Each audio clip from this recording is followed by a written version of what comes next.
Eric Smith with Oroville Area Chamber of Commerce, and this is our virtual tour, Museum Weekend. And we're at one of my favorite museums, Bud Bolt's Museum. And of course, the guilty man that started this whole tradition is Mr. Bud Bolt himself. And I really appreciate you coming out and giving us this virtual tour. Thank you, and this is my favorite museum too. And I welcome you to Bolt's Antique Tool Museum. You're here in a collection of about 13,000 of the most important man-made products on the planet. With tools, a human being can do anything, and without tools, we're just another animal. We started this collection actually in 1957.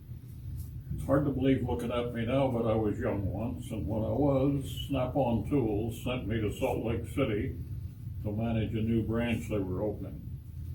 And when the publicity hit the papers, we got invited out almost immediately to the schools, and almost every school taught shop classes in that time frame. And their primary interest was the famous Snap-on detachable socket. I had a hard time getting and holding the attention of these 15, 16-year-old kids.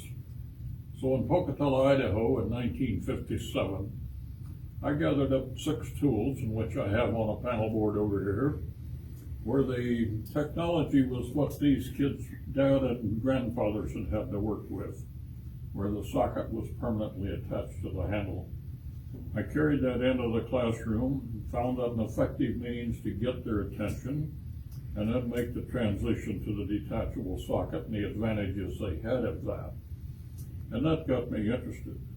Then in 1963, I was invited to speak in Dallas, Texas, at a sales seminar for an international tool company, and they assigned me a brief history of tools and the effect tools had on our lives.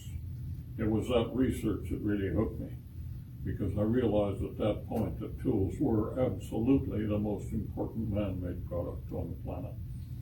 So, now we've only got 20 minutes, so I can probably get you through this period. Yeah. So, Bud, one of the things that's so fascinating to me is how this has evolved. The tool industry, and you're talking about the attached sockets, and we take so much for granted. Like kids today, cell phones, they know no other world. Remember the rotary phone, and, just how evolution has happened and things have changed so rapidly.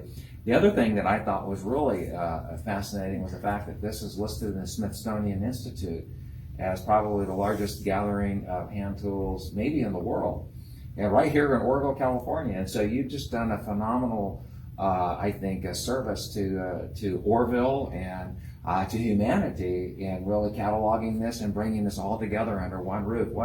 And how many did you say? How many thousands? We got about 13,000. 13,000. That's amazing. When we made the donation to the city in 2005, we had about 5,000 that we had displayed in our home base, our museum. But since they come in here, the donations are just poured in. As an illustration, I just walked in this morning, I haven't been here for a week, and I got boxes of donations there I haven't even looked at. Wow.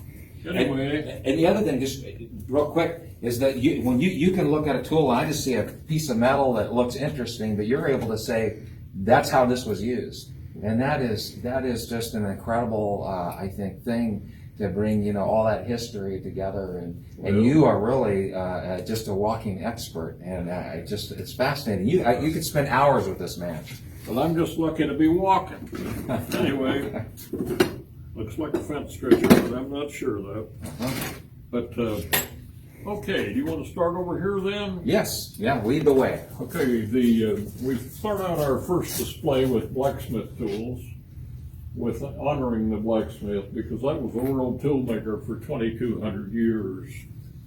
When tools first come on the scene, 400 BC, they just had the tongue, the rasp, and the shear. And until 1835, the blacksmith was the world tool maker, and so we honor him with that. Now, when we move here, these are handmade, blacksmith-made tools, and so they represent the ingenuity of man, where he had a problem and had to make a tool to solve that problem, and so that's what that represents. In 1797, Eli Whitney when he was gonna develop his version of the steam engine, he was the first to say, we can't build anything till we build tools. Wow. And so consequently, that's what that represents. So Now, how long has it been since we've relied on blacksmiths to manufacture our tools? So, how long did it? yeah, I mean, how long has it been that blacksmiths we've not, relied on them where it's become more of an industry? Starting in about 1835. 1835. When they first patented the first major produced wrench. That started phasing the blacksmith-made tools. Wow. You can't stop this guy. 1835, they started phasing out the blacksmith. So it's been a little while. Well, yeah, they have to. Now listen, Amber, I'm sorry you broke your leg, and we're gonna have to take it off. You want it off below the knee or above? We got the amputation saws to do it with, and we can handle it. Now, if she's got a toothache, we can get the dental tools off and take care of that. Okay? Well, come on down, folks. 20 minutes is gonna go in a pretty good Oh, hurry. man. These are some boards we're really proud of. We have 5 very distinguished veterans that donated tools to our museum, and we're really proud of them. This man was a flying ace in the Second World War and the Korean War. Happens to have the name of Bolt. No relation to it. Uh-huh. Anyway, come on down, folks.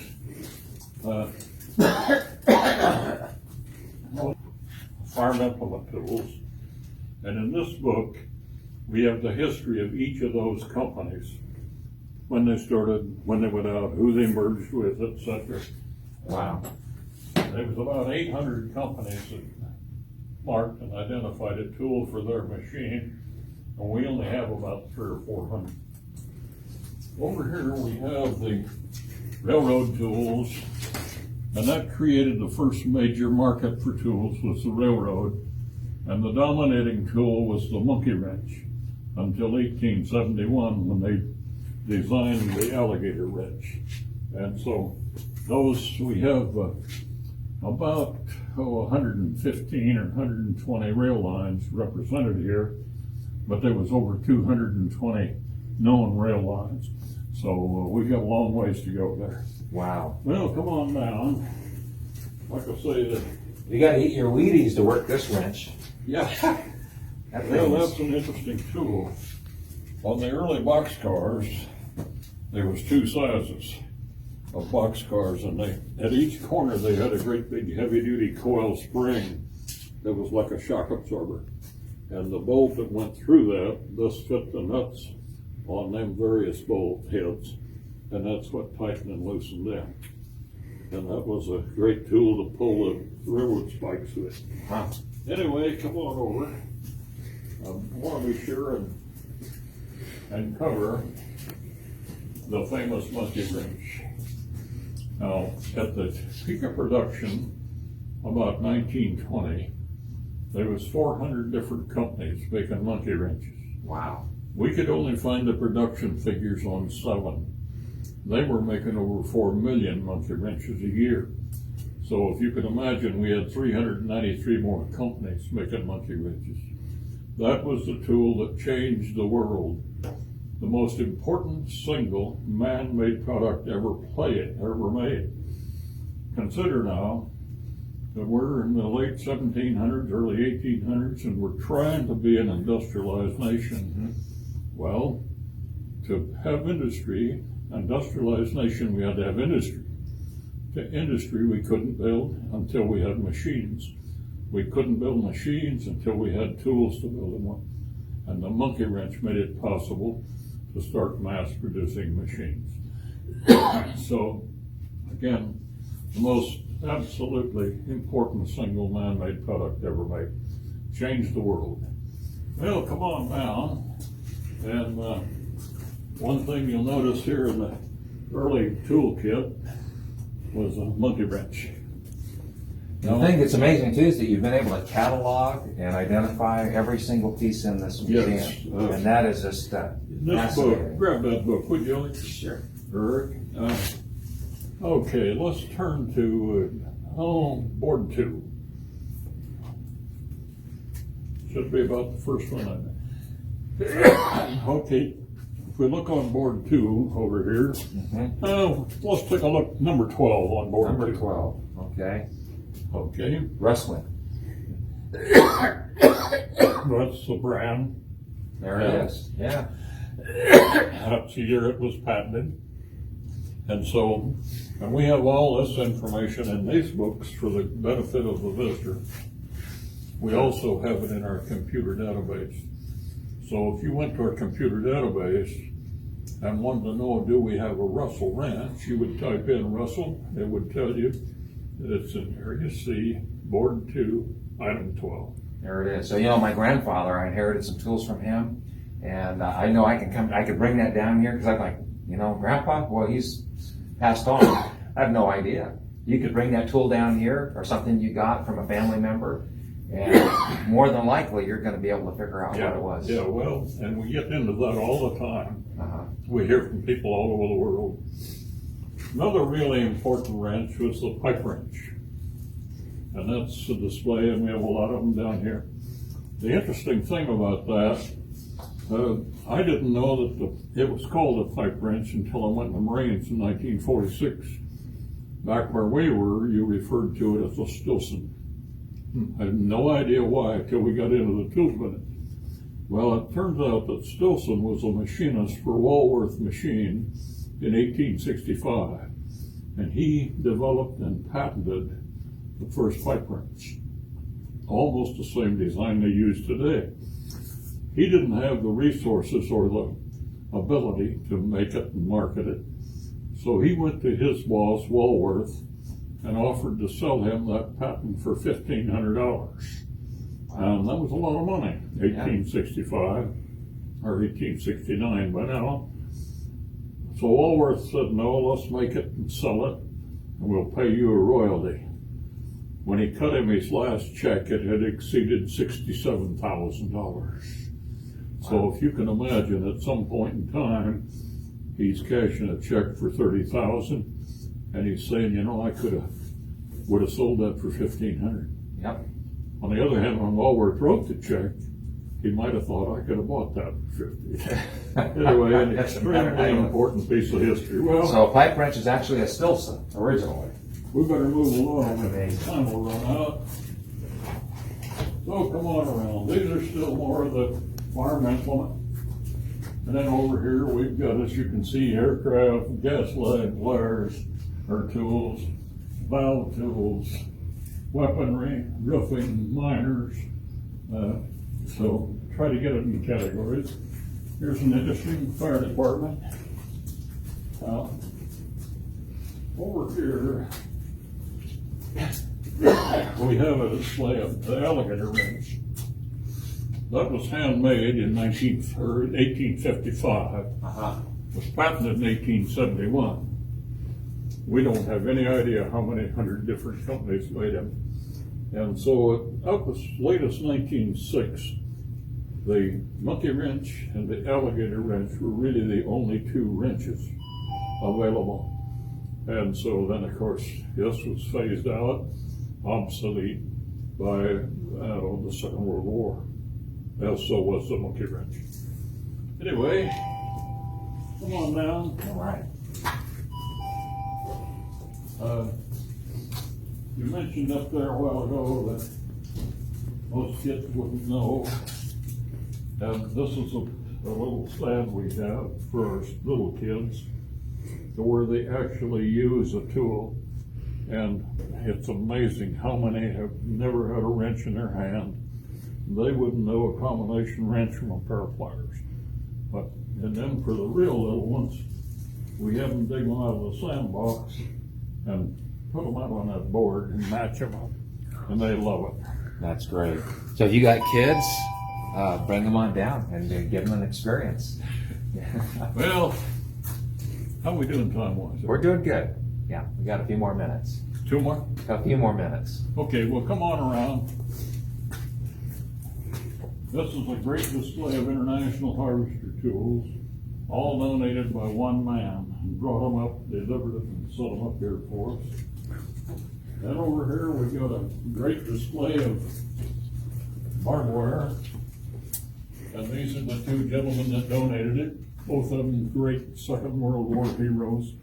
And they donated this from Arizona and shipped it to us. One of them shipped it to us, the other one displayed it. So fabulous. Yeah, we just take so much for granted that, you know, the generation that's gone by, everything was done by hand. Oh, everything. Yeah, everything. Yeah, it's, we've made a little progress, even in my lifetime. Well, come on down. We're not gonna spend much time on this, although there's a tremendous amount of history here. This set was dug out of in the occupation of Japan, and it was to be destroyed because of an uprising. They would be able to use it. And the man that got that, a military boy, he pulled it out, and then when he heard about us, he shipped this to us from D'Angelo, Texas, and it's exact copy of one that Sterrett made in 1913. So anyway, a little infamy here then with the tools. Here's a fascinating tool that ties directly to Abraham Lincoln. And, well, come on down. We're gonna run out of time. We don't wanna do that. This is the second museum where we had a little tie to Abraham Lincoln, so I just find that interesting. Well, Yeah. So the one on the other end was the greatest con in the tool business. This guy was just a con artist, and he would rent a factory, put the sign up and sell stock in it, but he only made 3 or 4 tools, but he made a fortune by conning the people. Huh. So we have one of only 2 known to exist that actually has his name on it. Interesting. Well, the detachable socket, the monkey wrench was the most important single man-made product. The perfection of the detachable socket was the most important development in a group of tools, because these tools are the ones that I gathered up to start the museum, and that's the technology that we used to use. When they perfected the detachable socket, a set of 10 or 15 would replace 50. And in this museum, we have enough combinations of these that it would take 300 or 400 of them if you had them all. Wow. So major development. It changed everything. And they started hand making the detachable socket in 1880, and they didn't get sockets totally perfected until 1936. So come on over. I haven't been in here, and we kind of got a mess. Over here we have a display our automotive tools. Now, we don't know how many different cars was made. We have a book over here that lists over 3,000 different cars that were made. And we don't have any idea how many of them put a name on their tool. But we have about 150 name tools. And so if you look at this, for instance, if you see something in red, Mustang, for instance, well, we know they made a Mustang car, they made a Mustang wrench, but because it's in red, we think that's coincidence. But if it's in black, we're convinced that that tool was made for that car. For instance, you see a Pierce up there. So every manufacturer had their own specific tool and size that was unique to that automobile. Part of the toolkit that come out with that automobile. Yeah, wow. Well, things have changed just a bit. We have a bunch of them. And then up here, a lot of stuff, and we tried to cut off the Second World War, but some of this was as late as the 1950s. But a mechanic today wouldn't have a young mechanic wouldn't even know they ever had such a thing, because it was obsolete. Well, anyway, let's get down and cover one more, and I think my time will be up. Over here we have Ford tools, and that was the most common tool for automobile, but they made 22 million Model T and Model A's, and every one of them went out with a toolkit. Wow. So we have a ton of, but that was the tools for the Model T, the Model A, the N-Series tractor, the early Ford V8s, and I don't even know how many we got there, probably a couple hundred. But anyway, well, what questions do you good people got?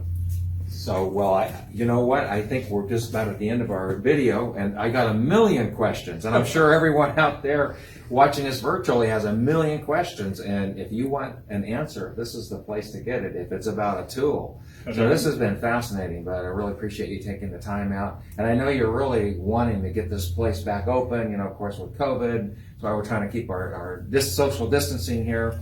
But we certainly, you know, just appreciate you coming down here, opening the door so we could have this moment and so people could get kind of a glimpse of what we're missing. So, very soon, I think in the next few months, we're looking at possibly being able to get you opened up here and people back in the door. Well, thank you for visiting. I hope you found this Docents. Oh, yes. Thank you for reminding me, Amber. So the docents. So we're always wanting to encourage people that you want to become a part of this, to come and see you or call the city. We'll put a number there. If you have a love for tools and you have a passion for this, we'd love to have you get involved here and become a part of the Bolts Museum. We have a great program for our docents. We try to determine somewhat about their ability and their interests and then develop a program for them that fits that. If they love research, then obviously we put them on research. If they love display or whatever. But we find something for them. And it's like this little lady that's up here with me now. She's been here over 14 years and couldn't get along without her. I don't want her to know that. She'll want to play with it. Anyway, well, I sure thank you folks for coming in. Well, thank you. Been my pleasure. Yes, all right. Well, thank you for watching.